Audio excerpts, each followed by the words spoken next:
ഇന്ന് കർക്കിടകം 1 രാവിലെ തന്നെ നല്ല മഴയാണ്. നമ്മുടെ പുണ്യമാസമായ രാമായണ മാസം ഇന്ന് തുടങ്ങുകയാണ്. നല്ല ഐശ്വര്യത്തോടു കൂടി തന്നെ ഈ പുണ്യമാസത്തെ വരവേൽക്കാനായിട്ട് നമ്മുടെ വീട്ടിലുള്ള ഓട്ടുപാത്രങ്ങളൊക്കെ ഞാൻ എങ്ങനെയാണ് തേച്ച് മിനുക്കി എടുക്കുന്നതെന്നാണ് കാണിക്കുന്നത്. നമ്മുടെ കയ്യിലുള്ള ബ്രാസിൻ്റെ സാധനങ്ങളൊക്കെ നമ്മൾ എല്ലാ ദിവസവും തേച്ച് മിനുക്കി വെക്കില്ലല്ലോ. ഇതുപോലുള്ള വിശേഷ അവസരങ്ങളിലൊക്കെയാണ് നമ്മളിതെല്ലാം തേച്ച് വൃത്തിയാക്കി വെക്കുക. അപ്പം ഞാനിതെങ്ങനെയാണ് വൃത്തിയാക്കി വെക്കുന്നതെന്ന് കാണിച്ചു തരാം. ഇത് പീതാംബരി എന്ന് പറയുന്ന ഒരു പൊടിയാണ്. ബ്രാസിൻ്റെ സാധനങ്ങളൊക്കെ വൃത്തിയാക്കാൻ വേണ്ടിയിട്ടുള്ള ഒരു പൗഡറാണ്. പലരും ഉപയോഗിക്കുന്നുണ്ടാവും, പലർക്കും അറിയായിരിക്കും ഇത്. ഞാൻ സ്ഥിരമായിട്ട് ഇതാണ് ഉപയോഗിക്കുന്നത്. ഇതുപോലുള്ള ചെറിയ ചെറിയ സാധനങ്ങളൊക്കെ നമുക്ക് എല്ലാ ദിവസവും എടുത്ത് തേച്ച് വൃത്തിയാക്കി വെക്കാനായിട്ട് ബുദ്ധിമുട്ടാണ്. ഓണം, വിഷു അങ്ങനെയുള്ള കാര്യങ്ങളൊക്കെ വരുമ്പോഴാണ് കൂടുതലും ഇതൊക്കെ എല്ലാം ഒന്നിച്ചെടുത്ത് തേച്ച് വൃത്തിയാക്കി വെക്കുക. അല്ലെങ്കിൽ സാധാരണ കത്തിക്കുന്ന വിളക്കുകൾ മാത്രമേ ഇതുപോലെ തേച്ച് വെക്കാറുള്ളൂ. ഇതുപോലെ ഒരു കോട്ടൻ്റെ തുണി എടുത്തിട്ട് അല്പം പൊടിയും കൂടെ അതിലൊന്ന് തൊട്ടിട്ടൊന്ന് തുടച്ചു കൊടുത്തു കഴിഞ്ഞാൽ പെട്ടെന്ന് തന്നെ അത് ക്ലീൻ ആവും. വ്യത്യാസം അറിയാൻ പറ്റുന്നില്ല നന്നായിട്ട്. ഇപ്പം ഞാൻ എൻ്റെ ലക്ഷ്മി വിളക്ക് തൂത്തെടുത്തിട്ടുണ്ട്. കണ്ടോ എത്ര ക്ലീനായെന്ന്. നമ്മൾ ഈ തുണിയിൽ അല്പം വെള്ളം കൂടെ തൊട്ടിട്ടൊന്ന് തുടച്ചു കഴിഞ്ഞാൽ നല്ലപോലെ ഇത് ഇളകി വരും. ഇപ്പം ഞാൻ വെള്ളം തൊടാതെയാണ് ഇത് തുടച്ചെടുക്കുന്നത്. ഇതെൻ്റെ കൃഷ്ണനാണ്.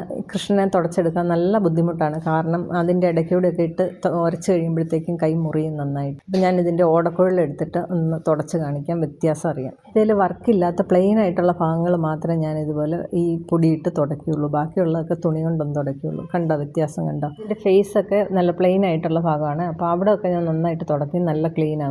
കൈ, കാല് അങ്ങനെയുള്ള ഭാഗങ്ങൾ.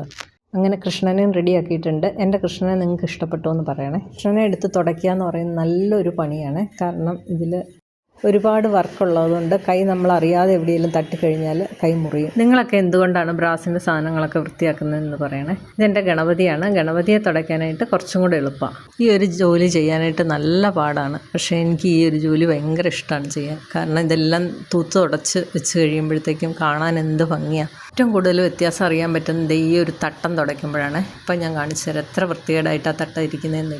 ജസ്റ്റ് ഒന്ന് തുടയ്ക്കുമ്പോൾ തന്നെ കളർ മാറുന്ന കണ്ടോ?